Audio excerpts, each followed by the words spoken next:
We're talking about who has a job and who does not.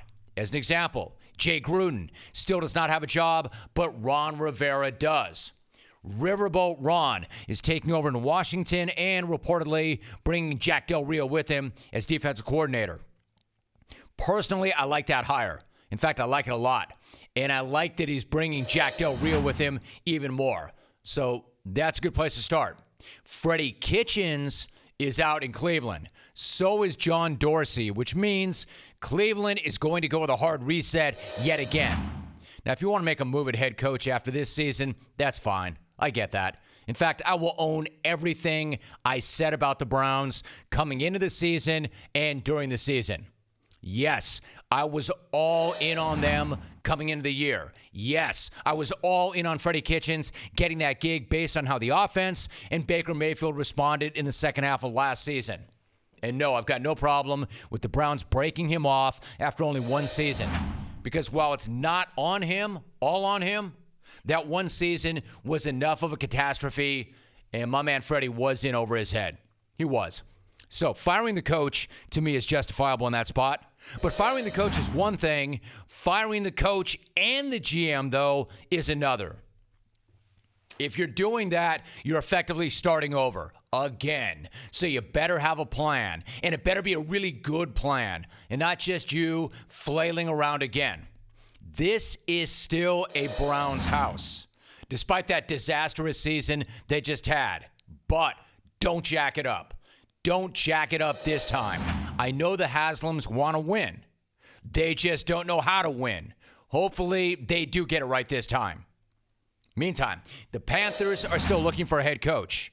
The Jags are not. Now, to the surprise of many, Doug Marrone is coming back again next year, which means they're putting all the blame for the past 2 years on Tom Coughlin. To me, either that's a really bold strategy or it is no strategy at all. So, Jacksonville does not have an opening, but you know who also doesn't? Dallas. Hell yes. The Dallas Cowboys still have Jason Garrett as their head coach. New year, new you, but not a new head coach. That is absolutely the best. The organization that could not stop talking about their head coaching position has a chance to make a move right now because the season's over and they still haven't done anything at all. Like Jera. Jera went from nonstop noise about his head coach, providing weekly updates on his job status, to doing absolutely nothing when the time came to do something. Well, actually, I take that back. That's not right. Jera has done something. Jason Garrett reportedly met with Jera and Stephen Jones on Monday, and then again on Tuesday. And now he's coming back to meet for a third time today. A third meeting. Like, are you kidding me? I love that they're meeting again and they're really dragging this thing out. Except, what the hell is there to talk about now that they haven't already talked about before? What's changed since Tuesday? Like, yo, Red, what did you have for dinner last night? Come in and talk to me and Steven about it. Hey, how those New Year's resolutions going for you, Red Man? Hey, you see that Rose Bowl? Hell of a game, right? Honestly, this is the best. Just when you thought Jera could not get any more Jera than he was during the regular season, he finds a new gear in January. I respect that because that's what the great ones always do. January is where legends are made in the NFL, and Jerry Jones is becoming more of a legend every single day. My only hope is they don't make an announcement today. Stretch this thing out. His contract runs up until January 14th, but don't stop there.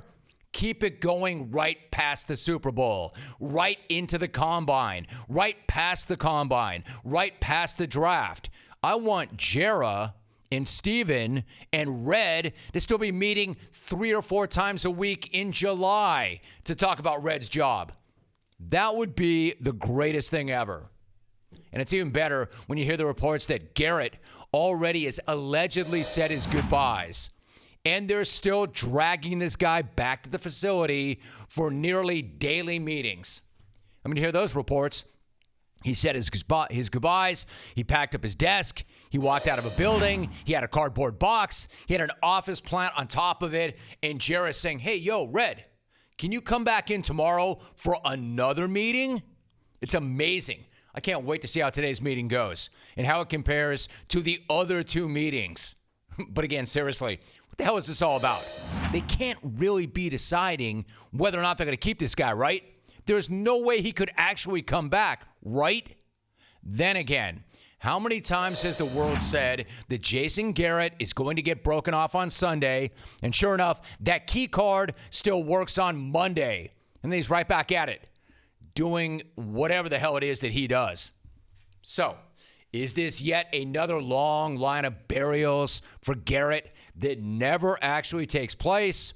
Or are they going to try to make him like head coach emeritus or something like that? I don't know, maybe like Clapper in chief. The Clapper. Just keep that guy around. Or is it possible that the Cowboys don't even have a replacement in mind? I mean, that can't be right. You can't tell me that with all the gum flapping about head coaches that Jerry Jones has done over the years, that this guy doesn't actually have a short list ready? Or is this about, and this is one of my favorite angles, is it about keeping Garrett away from some other team? Like a team in the division that has an opening, which I will get to in just a moment. But what's that about? I mean, are they trying to keep Garrett long enough for everybody else to make their moves so that Garrett can't come back and coach against them? Because if they're doing that, that's pretty weird and pretty much dirty pool. Like, if you think this guy is so good that he could turn around another team, then you would keep him as your own head coach. But if you don't want the guy as your head coach, it's because you think that he can't or that you can do better. So go do better and let this guy go do his thing someplace else. In other words, does Jera not have a plan, or does Jera have an amazing plan? Knowing Jera and his crew, anything is possible. Just know this. Know this about me. I love this. I love the fact that Jerry Jones, a guy who can't wait to talk to the media moments after a game and has weekly radio hits, is suddenly nowhere to be found. And the organization that's talked so much for so long suddenly has gone silent. The only bad thing here is if it ends today. Man, don't let this thing end today. Keep meeting and keep deciding nothing. Oh, and keep missing the playoffs when you're an alleged Super Bowl contender. In other words, never ever change. And I know you won't.